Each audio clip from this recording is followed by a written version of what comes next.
Fala, meu irmão, minha irmã, tudo bem? Como é que vocês estão? A gente está entrando hoje no nosso 7º capítulo de Provérbios. Pois é, já caminhamos aí a nossa primeira semana, então, praticamente, lendo o livro de Provérbios. Se você perdeu alguma coisa, se você chegou agora de repente, fica tranquilo. Quando terminar esse vídeo, você vai aqui no canal, ou então nessa playlist na qual esse vídeo está incluído, e assiste aos capítulos anteriores. Mas, sem mais delongas, vamos logo para o capítulo 7. O capítulo 7 de Provérbios, ele é quase todo voltado a uma advertência contra o adultério. Esse é um tema que a gente já falou quando a gente falou lá do capítulo 5, há alguns dias atrás. E nesse caso também, assim como naquela ocasião, o adultério não se refere apenas à traição dentro do casamento. Ele se refere também a outras áreas da nossa vida e especialmente ao relacionamento com Deus. E nesse capítulo 7, a mensagem tem uma direção bem clara. É uma advertência contra o pecado. E hoje a gente vai fazer uma série de links fora do livro de Provérbios para poder ter um entendimento mais amplo acerca do que Deus quer nos falar sobre esse assunto. Então, para vocês terem um panorama, uma visão geral sobre o capítulo 7 de Provérbios, o autor descreve, a partir do versículo 6, a observação que ele teve de um jovem que foi enredado pelos encantos de uma mulher imoral, de uma mulher adúltera. Ele faz essa narrativa, essa descrição, depois de dar um conselho. E ele fala para manter a sabedoria e o entendimento bem próximos, bem íntimos. Vamos ver o que ele fala. Amarre-os aos dedos, escreva-os na tábua do seu coração. Diga à sabedoria, você é minha irmã, e chame ao entendimento seu parente. Provérbios 7, 3 a 4. Agora, o versículo que eu quero destacar com vocês é o 25. Olha só. Não deixe que o seu coração se volte para os caminhos dela, nem se perca em tais veredas. Provérbios 7, 25. Tem uma versão que, na parte B desse versículo, fala de maneira que eu achei bem interessante. Dá só uma olhada. Não fique pensando nela, e nem se aproxime dos lugares que ela frequenta.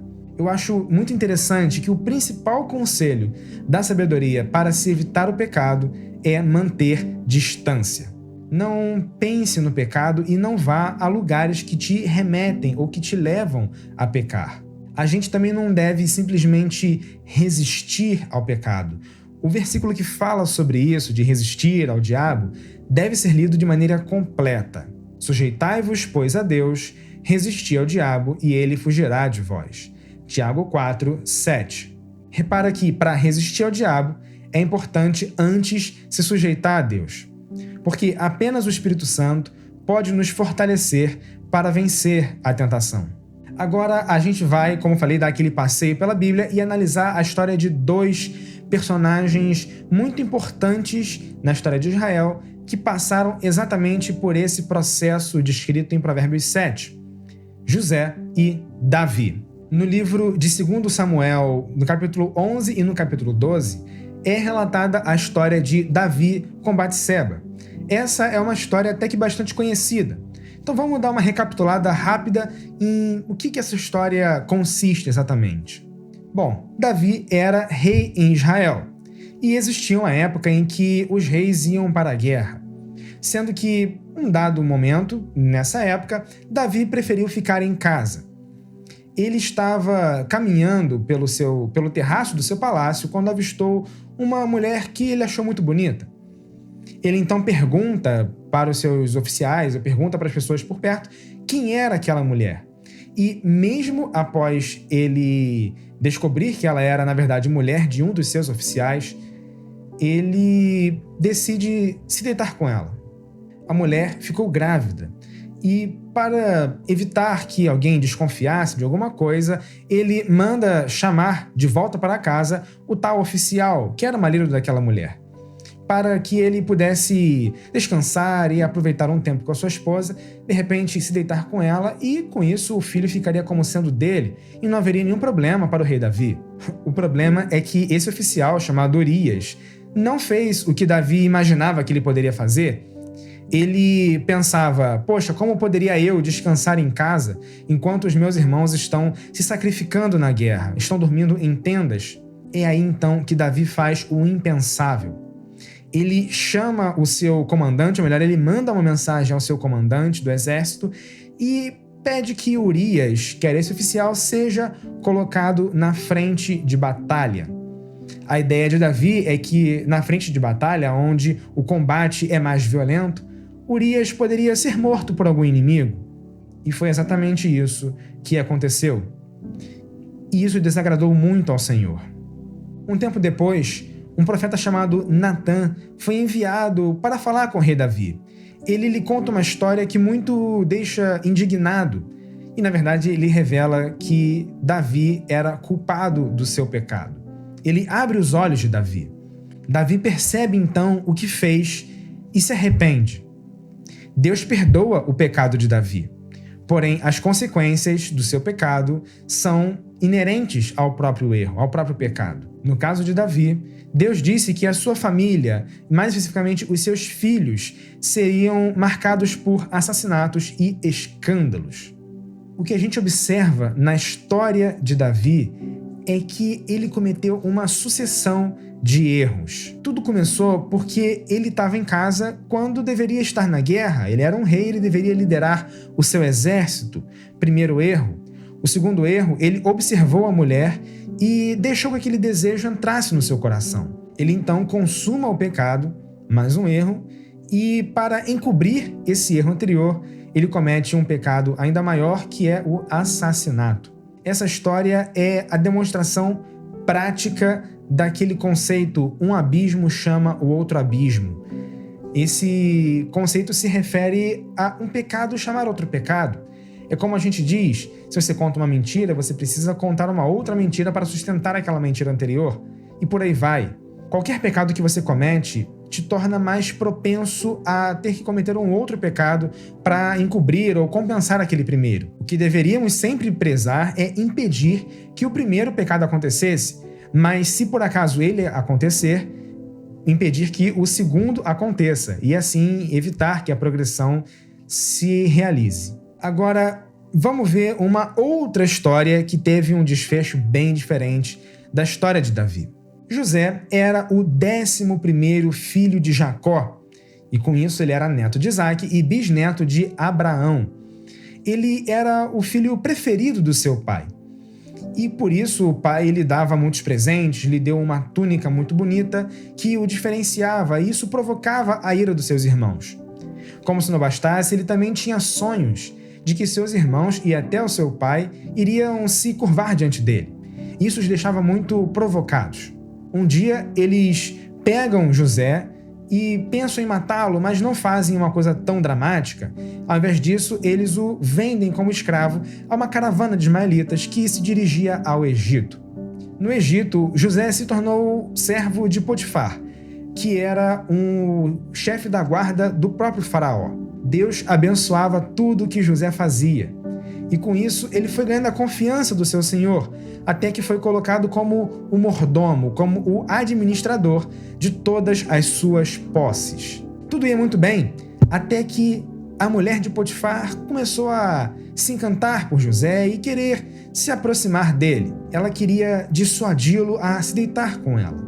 Mas José, que era um homem temente a Deus, não queria trair a confiança que o seu senhor depositara nele, e muito menos desobedecer a Deus. Por isso, ele sempre evitava ela, evitava ficar perto dela. No entanto, um belo dia, ela tentou agarrá-lo à força. Ele, então, literalmente fugiu dela e acabou nesse processo deixando a sua capa para trás. A mulher de Potifar gritou e tentou acusar José de ter tentado violentá-la. E isso fez com que ele fosse preso. E aqui parece que tudo estava dando errado na história de José. Afinal de contas, ele foi vendido como escravo, teve que sair da casa do seu pai e agora estava na prisão egípcia. Mas calma que Deus não tinha abandonado José. Pelo contrário, Deus continuou abençoando José mesmo na prisão. Ele ganhou a confiança do carcereiro e o seu dom com os sonhos só se desenvolveu. Existia um servo de Faraó que tinha sido preso, ali junto com José. Ele teve um sonho, ele era um copeiro, ele teve um sonho, José interpretou dizendo que ele voltaria para a corte do faraó.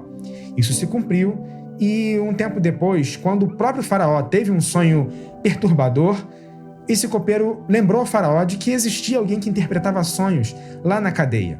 O faraó manda chamar José, conta o seu sonho e José tem a revelação de que se tratava de 7 anos de fartura que seriam seguidos por 7 anos de fome sobre toda a terra. O próprio José, a partir daí, sugere um plano para poder armazenar alimento suficiente e sustentar os egípcios ao longo dos 7 anos de fome. O faraó se agrada da sabedoria de José e decide colocá-lo como o responsável por executar aquele plano. José, nesse momento, é colocado como governador de todo o Egito. Ele basicamente tinha se tornado o maior em todo aquele país, abaixo do próprio faraó. Como José foi obediente e temente ao Senhor, Deus o exaltou, levou-o de um prisioneiro preso injustamente ao segundo maior cargo na maior potência mundial naquela época. E por meio disso, inclusive, José pôde abençoar diretamente os seus irmãos e o seu pai, a sua família, que tinham ficado na terra de Canaã. O grande diferencial da vida de José, então, foi que ele temia Deus, ele preferiu guardar o mandamento do Senhor, guardar a sabedoria e fugiu do pecado, mesmo sabendo que ele poderia ser acusado injustamente a curto prazo. Mas no final das contas, ele foi honrado. Agora, de repente você está pensando aí, poxa, André, eu acho muito bonito falar sobre José, eu acho muito legal, mas eu já não tenho mais essa oportunidade porque eu já pequei muito na minha vida, eu já fiz vários erros, eu sei que eu estou sofrendo as consequências por esses erros. Não tem mais jeito para mim, sabe? Eu não vou nunca ser um homem santo assim. Olha, você lembra da história de Davi? Pois é, a história dele não acaba naquele momento. Davi pecou, mas ele também se arrependeu. E os Salmos 32 e 51 mostram esse arrependimento. Na verdade, o Salmo 51 é exatamente o momento posterior a quando o profeta Natan acusa Davi do seu pecado e ele percebe o seu erro. Vamos dar uma olhadinha. Enquanto eu mantinha escondidos os meus pecados, o meu corpo definhava de tanto gemer. Salmo 32, 3. Então reconheci diante de ti o meu pecado e não encobri as minhas culpas. Eu disse: confessarei as minhas transgressões ao Senhor, e tu perdoaste a culpa do meu pecado. Salmo 32, 5. Só contra ti pequei, e fiz o que tu reprovas, de modo que justa é a tua sentença, e tens razão em condenar-me. Salmo 51, 4. Cria em mim um coração puro, ó Deus, e renova dentro de mim um espírito estável. Não me expulses da tua presença, nem tires de mim o teu Santo Espírito. Devolve-me a alegria da tua salvação e sustenta-me com um espírito pronto a obedecer. Salmo 51, 10 a 12. Os sacrifícios que agradam a Deus são um espírito quebrantado, um coração quebrantado e contrito, ó Deus, não desprezarás. Salmo 51, 17. Davi obteve o perdão dos seus pecados. E o fato de que Deus perdoa pecados é tão verdadeiro que mesmo após todos esses acontecimentos, Davi ainda era considerado um homem segundo o coração de Deus. E isso é porque o seu coração correu desesperadamente para o Senhor depois do pecado. Com a mesma força, digamos assim, que Davi pecou, ele também correu para se arrepender. Ele não suportaria viver longe da presença de Deus. O último versículo do capítulo 7 de Provérbios fala que o caminho do pecado é o caminho que leva à morte. Mas, por outro lado, o caminho de Deus é o caminho que leva à vida. Pois o salário do pecado é a morte, mas o dom gratuito de Deus é a vida eterna em Cristo Jesus, nosso Senhor. Romanos 6, 23. Não tem ninguém que seja santo de verdade. Não tem como, pela sua bondade, você conquistar o coração de Deus. Porque todos pecaram e estão destituídos da glória de Deus. mas a graça nos justifica gratuitamente por meio da redenção que há em Cristo Jesus. Não caia na armadilha do pecado. Escolha o caminho da vida. Se arrependa hoje mesmo e entregue a sua vida a Jesus.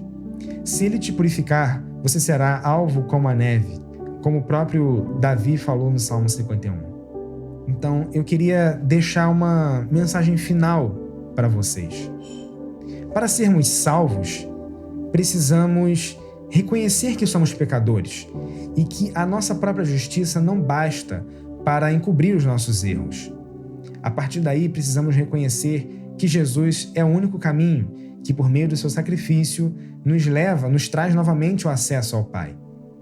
E, além disso, também deixar Jesus entrar na nossa vida para ser o nosso Senhor e o nosso único e suficiente Salvador. E eu queria te perguntar, você gostaria de receber Jesus na sua vida hoje? Não importa o seu passado, importa o seu futuro com Jesus, se você permitir que Ele entre na sua vida. Vamos orar. Senhor Jesus, meu Pai, nós reconhecemos, meu Deus, que nós somos falhos, nós somos pecadores, não conseguimos seguir aos mandamentos como deveríamos e sabemos que apenas o Teu sangue pode nos purificar. Apenas o sacrifício de Cristo nos restaura o acesso ao Pai. Então nós pedimos, Senhor, que o Senhor venha habitar na nossa vida. Nós reconhecemos que o Senhor é o nosso único Salvador e pedimos que nos purifique de todo o pecado. Meu Deus, venha habitar o nosso coração e ser o Senhor da nossa vida. Amém. Se você fez essa oração pela primeira vez, eu quero te encorajar a não parar por aí. Procura uma igreja, procura se envolver com pessoas que podem te ajudar nessa caminhada.